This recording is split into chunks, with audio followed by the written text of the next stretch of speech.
Hi there. Hi, welcome to Kira's Collection. I'm Will. I'm Cinnamon. And I want to welcome all the new subscribers. Mhm. We've literally doubled our subscribers in the last 48 hours. So that's absolutely amazing. Thank you all for subscribing. Thank you for the people with comments that say that they enjoy the channel.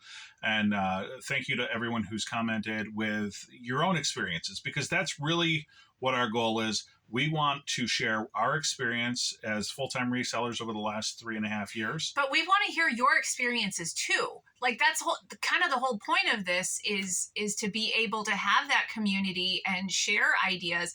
Obviously, not everything we say is going to work for you because it works for our business. But we don't even know what we don't know. So you guys might have some great ideas to share as well. Right. We did have some people that talked about our recent video with ending and relisting, and they said that it's working for them, and that is absolutely amazing and awesome. Yes. And I'm super happy that it's still working in your business. We found that it really wasn't working for us, so we've approached it from some different ways. But today we want to talk about our growth projections, and what that means, what that looks like in our day-to-day operations, month to month, and year over year. So to go and get started here on this, we'll talk about our sales over the weekend.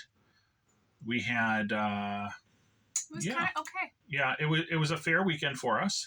We had Saturday was $198, so that's kind of on the lower end for us. And then Sunday was $255. Which is kind of where we want to be. Right. Currently for this month, we are 17.3% growth over last month. We are, let's see here, we had 38.6% growth over last year, and we're currently at 78,000 in gross sales. So that's a significant increase from where we were. And our overall goal for the year is $100,000 in gross sales. Obviously, that's not what we make. Our goal for next year is going to be closer to between 140 and 150,000. And that's a number that works well for us. We estimate based on those sales numbers that we should be able to have the lifestyle that we desire. That's not going to provide that's middle class income. Yeah, that's not flamboyant lifestyle. Right. No, but it is a modest lifestyle, which is really all we want. Right. Our profit out of our total gross is roughly between a third, between 30 and 40%. So just to give you an idea about what type of actual income that would be, and again, that's going to vary depending on what type of items that you're selling as well. Our quantity sold is up 87%. So what we noticed is early in the year, we noticed a lot of our buyers were buying less quantity of the higher dollar items, and our lower dollar, $20 and less items were selling much better. So what we did is we actually started sourcing with the intention of having the lower dollar items. If that's what's going to sell, for us, then that's where we need to put our focus. Right. And I know a lot of people, not to say this to be controversial, a lot of people are saying don't sell anything that's less than $20 profit. Again, we are full-time. We're not part-time resellers. We have all day to list if that's what we need to do. So if listing's the challenge, you certainly don't want to go with lower dollar items. For us, it's working. It's driving sales. The majority of people that purchase items on eBay are paying $20 or less. And I mean, there's days when I don't know that we make any sales that are more than $20 profit. Right. So we kind of look at it as the $20 are bread and butter, and and it's awesome when I can sell a $200 necklace. That's amazing. We sold $50 worth of pictures. That's awesome. But it's not the majority of our sales. So we kind of need to focus our energy on, if that's what we're going to get, then that's what we're going to get. Right. So, and, I would caution people to not be scared off from the $20 or $10 items. We had, just as an example, we had a person over the weekend. They bought 18 items in one transaction that were all $10 items. So, people have that fear, I'm going to list this item and I'm only going to make $2 out of it. Well, that may happen. And that does happen. We ship lots of singles every day, but we also have those orders where they buy, 20 pieces at once, and all of a sudden you have a $200 order. Yeah. So, and again, not all listings are created equal. The ones that he's talking about, they were super simple lists. So they were not something that took, 20 minutes per item. So that makes a difference too, because of course your time is money too. But that's kind of what we're finding right now. And in a year, it might be different. So, back to our growth, obviously we've sold a lot more pieces. We've sold, like I said, almost 40% growth over last year. Some of the challenges that we've run into, though, is that we've had to expand our sourcing. When we first started getting into this, we were sourcing just from our local thrift stores. We do a 60-mile loop because we do live in a rural area, and you'd have to go 2 towns over in order to actually find items that were worth selling. What we've done is we've decided, well, we're only going to do the sourcing at specific places. We had to cut out a lot of the stuff that really wasn't generating the returns for us. And we've had to buy in more heavily when we do go and buy, because we can't spend all day traveling around looking for stuff when we do have to get these items listed. So that's one of the challenges that we've run into, is that we had to find better sourcing in order to accommodate the additional sales. Yeah. And that's changed over even just the year that I've been working. We were, like he said, we were doing mostly thrift stores, and then it was mostly the local auction house. And like 95% of our stuff was coming from them. Now we're finding that they're not giving us the same quality or quantity that we're requiring now that we've grown. So we do have to go further outside of our circle to go to those flea markets. Some of them, they're about an hour away one way. So we do have to find more sourcing. Right. We've also expanded out to additional auction houses. So there's a lot of growth that's been required on the sourcing end that isn't really something that you'd think that you'd require or necessarily think that is problematic. Everybody loves sourcing. That's the best part of the job. You get out of the office, you get to go talk to people. Yeah. But when it becomes a job, that you have to start going back and looking at and go, what's going on? What are we doing? How could we perfect this so that it makes it a little bit easier? Another thing that we've run into is packaging materials. You would think, like, what's the big deal? You just buy a couple more pieces. We're limited to about 300 square feet in our business. Our business is in our home. You started, and your packaging materials were like, he was buying the bubble mailers from the Dollar Tree, and then like we've got some discount grocery stores around us that we shop at, and we found a box of bubble mailers, and we were super excited because it was so much cheaper than I think the it was Dollar like Tree. a quarter a piece. So I was, it was half the price of what we were paying at Dollar Tree for a couple of, bubble mailers. And, we would source our bubble wrap from Walmart or, specific vendors online. And so what we found is that we had to work that like a job. We had to kind of dig down and find out who our local suppliers are and where we could find it. And, we actually found somebody locally. When I say local, they're a 45-minute drive. And, they have packaging materials, virgin, cardboard boxes, bubble mailers, poly bags, everything that you could imagine, tape, everything that you would need, but it's all off from like damaged loads. So we get a serious discount on those items. It all is stuff that we would normally buy for our business. So we're very pleased that we have that as an availability. And, as you continue to scale and grow, is something that you might need to look into as well. Well, how to save money.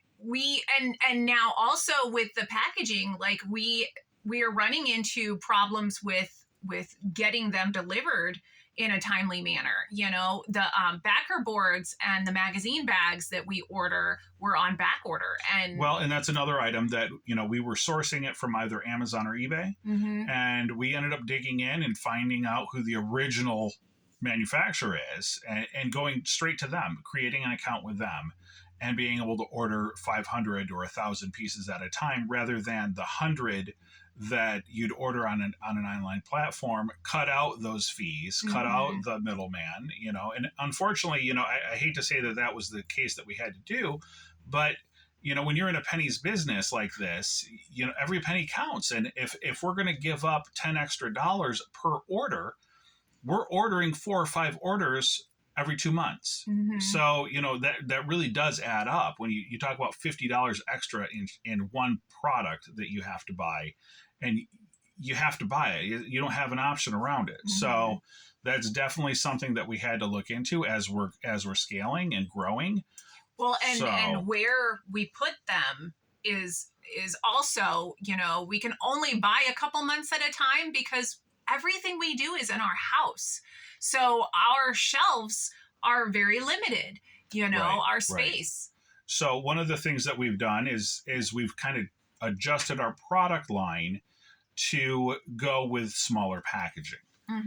We've instead of doing, as an example, we were selling Christmas villages, and you've got these bulky, 1 cubic foot. They need special handling because they are fragile. They're made of ceramic or porcelain, and they take up a lot of space to store as inventory. They also take up a lot of space in your packaging. Your packaging is bulky. It takes up a lot of space as well.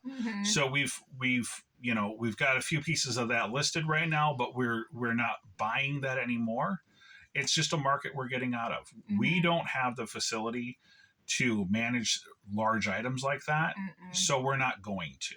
We also don't have the passion for that. It's not our jam. So I think they're interesting, but they do require a level of passion because you do want to make sure that it's something that you care enough about and to spend that much time with. So next thing we had was just a general patience when you start hitting your listing caps. We have our main store. We also have an ad store that has the same name. And as an example, we started up. We're 30 days in. eBay will only allow us to list 200 items. Well, we had 200 items listed in the first week. So now we're waiting. Contact customer service. Sorry, your company, your business, your store is less than 45 days old, so you can't increase it. And there's a level of patience required when dealing with those types of caps. We recently got expanded out to 800 off from the 200. Well, now that's full too. That's done. That was done within a week. Again, ultimately, we're intending that store to be 40,000 listings. So it's going to take some time for us to build up that trust with eBay without having a LLC or a corporate, federal identification number to get that store completely unlocked. So that's something that we're having to deal with on our new store. On our main store, we believe, now other people have kind of talked about this, eBay is limiting growth in your normal store, our primary store, to somewhere between 50 and 60% year over year. I don't know what that number is. eBay is not clear about it, but they do make it clear that they are limiting you to some level. And that's understandable. Right now we ship an average of 14 items a day. If we came in and we had to ship 200 items in one day, it would certainly be a challenge. Yeah. I mean, when we have those super great weekends, or, when we have 50, 60 items to list or to ship, it's a lot. It really is. I mean, it's exciting because we had all those sales, and so that Monday morning or that Sunday night, we're real busy getting that stuff out. If that was every single day, that might be a little overwhelming. From where we're at right now, like I said, I've only been doing this a year. In, 20 years from now, I'm sure shipping isn't going to be a problem because we've grown organically with the store. So I think that is important to have some patience. It's hard. It's super, super hard because everybody wants $1,000 days every day, but step back and try to see it for the positives that are there. like I said, it would be really difficult to have massive growth. If you sold 1,000 items in your store, would you be able to replenish that and ship all of that and everything that goes with that? Right. So another area that we've had trouble with over the course of the last couple of years is inventory system. Originally when we first started doing this, everything went into a single bin. And he has a phenomenal memory. So like he would be like, oh yeah, I know where I put that. Or, I've got some other things that are kind of like that. So I just kind of shoved it into this box. Or, the way that he had the desk set up, he'd have, certain things at the bottom left hand and he'd have other things like up here. And, but he knew there was no way I would have been able to help pull inventory because I didn't have a clue where anything was. Right. So that worked up to about 600 pieces in our inventory. And then I started forgetting where everything was. Mm-hmm. And that was a real challenge. And that's scary when you're talking about you're going to get a defect on your account for every item that you've lost. Mm-hmm. Now, fortunately, we were able to identify that early on, that wasn't a problem. And we started putting labels on our bins and totes and boxes to try to identify where the pieces were. Yeah. And we started utilizing the SKU system so that we could identify, what those, those things looked like.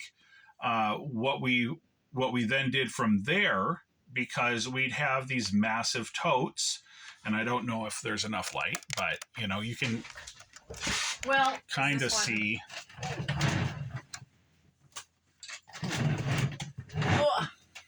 So these are the totes, and see how it says 10D2? So we've got a bunch of these totes. You can see some behind us as well as our file cabinets. Mm-hmm. So, that became the next step, is that we would, have a tote numbered and labeled in our SKU system as well as in our business here, and we would just match them up. Okay, well, that's where that lives. Mm-hmm. Until you have a tote that's that large, it's 2 cubic feet, and if you're dealing with small items, all of a sudden those things start getting lost. Oh, when I first started doing my jewelry, it was awful, because I had just even the small clear totes, and it was fine for the first 50 items. I had them in little Ziploc bags. Until you're digging through and it's taking me 10 minutes to find a piece of jewelry. And I'm like, this is not working at all. So, we've continued to work and perfect and try to clean up our act a little bit with regards to knowing specifically where everything is. So we do intend on making a video. I promise we do. And we will show exactly our setup and how we do it and everything like that. It's kind of a hybrid from Daily Refinement system, as well as what we were doing previously. It works for us. Mm-hmm. It's been some time since we've actually, lost an item. Yeah. So, it definitely much better for us. What else have we had for growth challenges here at C? The number of listings. It's obviously, as you're growing, he's a little neurotic. So for the last year, we've had a number that we were doing every day. We were listing 50 items a day. Those items that we were listing the whole point was obviously growth of the store. Like we wanted the store to be much, much bigger, so that obviously we can get more sales. So having the listings that you're putting up, they have to be able to allow the growth that you want for your store. So, again, everybody's store is going to be different. Everybody's goals are going to be different. Some people just want this as a side hustle. We are a household relying on this business to pay for our household. So, our goals are going to look different. But we do need to have and ensure if we're selling, 15 to 20 items a day, then it's kind of important that we list at least 15 to 20 items a day. That's just to keep the store stagnant. So we do kind of need to look at those numbers, and the more that you sell, the more that you need to list, and that can be challenging. Right. So what we've found is that we sell approximately, like I said, we've got 400 pieces per month that we're selling on average. That's going to bring you up to 1,200 pieces per quarter. So we're selling 10% of our business every quarter. And so you got to figure if you do that for a full year, you're going to sell 40% of active listings over the course of the year. Mm-hmm. That is allowing us to have growth, but that's also meaning that we have an additional 60% every single year in products that we have to store, that we have to source, that we have to handle. And all of those listings that need to be done. And so looking forward for us, we're talking about 50% growth. That means next year we'll be doing 600 items per quarter or per month and 1,800 per quarter. That's going to mean the same level of intensity, the same level of sourcing that we've been maintaining. Unfortunately, I think that, next year will probably be our top year because of the amount of challenges required with the sourcing, required with listing, unless there's a massive breakthrough in our ability to photograph or our ability to list. That's probably going to be our cap, is my guess. Mm-hmm. So, it is just the two of us, and we have no intention on hiring anyone to help. So, we need to be able to work within our possibilities as well, both the sourcing and just our own capabilities. Right. One other thing just to tack on real quick, we're going to wrap the video soon, but one of the other things that we've had to do is we've had to go back and the equipment that we started with initially, we've replaced. We've also had to add on. So now we have 2 or 3 ways to print a label, as an example, because when our computer, goes down, we have a backup computer. If we have a problem with the printer, we can always switch over to our backup printer. We've had to do that completely throughout our entire business. We've got 3 different scanners. We have, our light box, but we've also got, the ability to shoot in different formats, different ways. So as we grow, we're constantly looking to perfect, constantly looking to add more backup methods so that we can still continue to maintain that same high quality that we want. So I think improve our quality as well. Yeah. Know better, do better. With my jewelry, we were, using our cell phone to take the pictures, and that doesn't work for a lot of the close-ups. So we went and we were looking into, different types of cameras that would be good. And we didn't ever find anything that we really liked.